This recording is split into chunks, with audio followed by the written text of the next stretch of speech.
We're going to do some live fire. It's a controlled fire. We're going to be inside burning Class A materials, which means it's like wood and hay. We'll be taking some different hose lines in, different types of nozzles with variable flows. And just see if our techniques are, the best that we can do.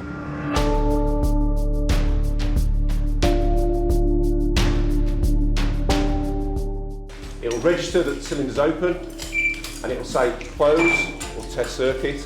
You can put, you have the modified, you have this. So see the data mark there? So generally, that's the start point for the adjustment. So all it is a accordion, accordion, back and forth, and then when you finish here. Porterò innanzitutto lo stendimento del Denver Method per fare le tubazioni. Ha una stesa agevole sulle scale e uno spiegamento veloce all'interno dell'edificio. E soprattutto il coil method, che è una conversione della manichetta da Denver a coil.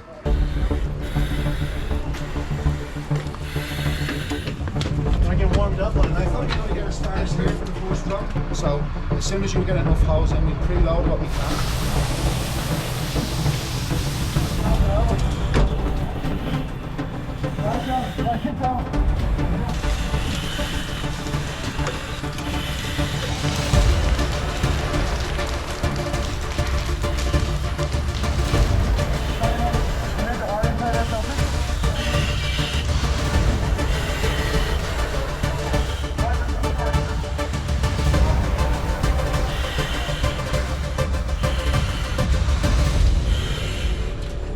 We made entry through the door up there, went down a set of stairs replicating a basement fire, and then we had to find 2 sets of fire in the basement, and the basement was fully partitioned. Unfortunately, we missed the door. We missed the door and we went around the building. We had trouble locating the fire. Language barriers, stuff like that were an issue. And then we had to retreat with the hose and try another way to get in and locate the fire, which we eventually did. We succeeded, we got the fires out, and we learned a lot. Well, my takeaway from this training has been that a group of firefighters just in this moment assembled, take together, are able to work efficiently together if they take extra care for their communication. L'unica barriera è la comunicazione tra le maschere, che rende la comunicazione troppo sorda, ma il lavoro dei pompieri è uguale dappertutto, e quindi quando senti la tubazione che viene tirata. In America we are regulated by NFPA 1403 for live burns, and one of the points of the 1403 is the firefighters have to do a complete walkthrough of the building and familiarize themselves with the buildings. So this provides extra value because I've never been in this building before, and to come down here in a live fire situation where I'm not familiar with it, it is very, very similar to real-world firefighting. Este tipo de experiencias son muy enriquecedoras para todos los servicios que participan en ellas, y sinceramente creo que deberían de potenciarse más y deberían de llevarse a cabo con más frecuencia, incluyendo programas de intercambio entre bomberos de distintos servicios, para tener la oportunidad de hacer este tipo de intercambios y poder aprender la forma en la que han evolucionado distintas técnicas en diversos países.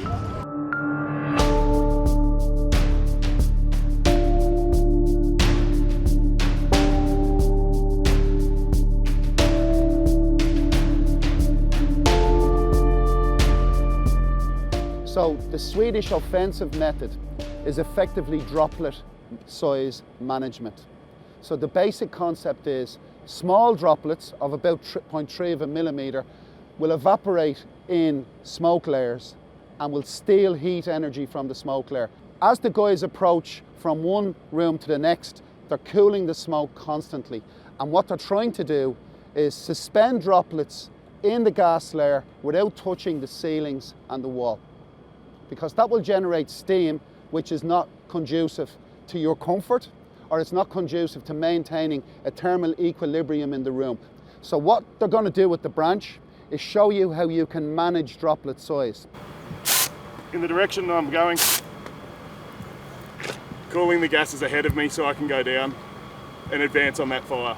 Quick high level on the American approach. So, our building stock and our fire load lends us to surface cooling compared to gas cooling. Right, so our building stock in the residential environment, primarily type 5 wood frame. When we talk about surface cooling, we cool surfaces to cool gases. All right, so we want larger droplets. So the droplets go into the layer, they absorb heat, but they keep going. Right, so then our droplets are going to ride surfaces. They're going to cool those, absorb more heat, and then come down the other side. Right, we're taking advantage of how much water we bring with us, 150 GPM plus. We want that to hit the ceiling, ride across the ceiling, ride down the walls. Right, so in a couple seconds, we have taken that entire compartment and dunked it in a bucket of water.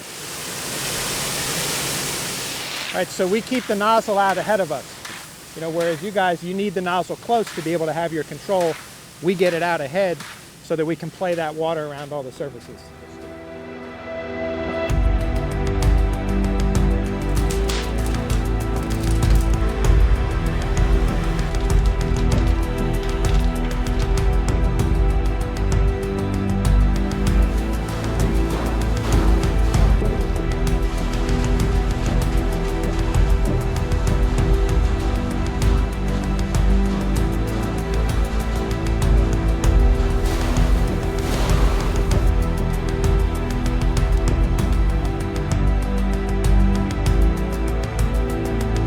It was a really good exchange between the two styles of firefighting. It has dispelled any myths that are preconceptions that I may have had before today. Firefighters from North America really got a lot out of gas cooling. I think that the firefighters out of Europe got a lot out of using the smoothbores. Both tactics are effective on a certain type of fire. They're two completely different techniques. And it was very interesting to see, for me being a European trained firefighter, how much heat the smoothbore nozzle can absorb as it advances forward. And even though it was wetter in there, it was actually easier and more comfortable and, dare I say, safer. So what this event has highlighted is the fact that there are many methods that can be used in the American method or the European method. They've been highlighted here. What we've started to concentrate on here as a college and as an instructor, we're starting to look at educating firefighters to be able to understand what conditions there are in front of them and use the many methods that your branches can adapt to. So some of the techniques that we're starting to amalgamate into our normal procedures, if you like, are things like the inverted U, which is a constant stream down a corridor for us to be able to gain advantage. We're also looking at using the stream to bounce off door frames to be able to get water into a compartment from some distance back. And on top of that, we're also looking at using a constant flow across the top of a doorway, which creates a water curtain, which cools any fire gases that are coming out of that compartment into where the firefighter is at that point. And those are just some of the small examples of the things that we're looking at, starting to amalgamate the two techniques into one to suit UK Fire Service. I'm 36 years in the fire brigade, and you get to a point where you think that you can't be surprised. You think that you've seen it all. Today I've seen something I didn't expect to see, and it's been hugely satisfactory and, to be honest with you, in some ways inspirational as well.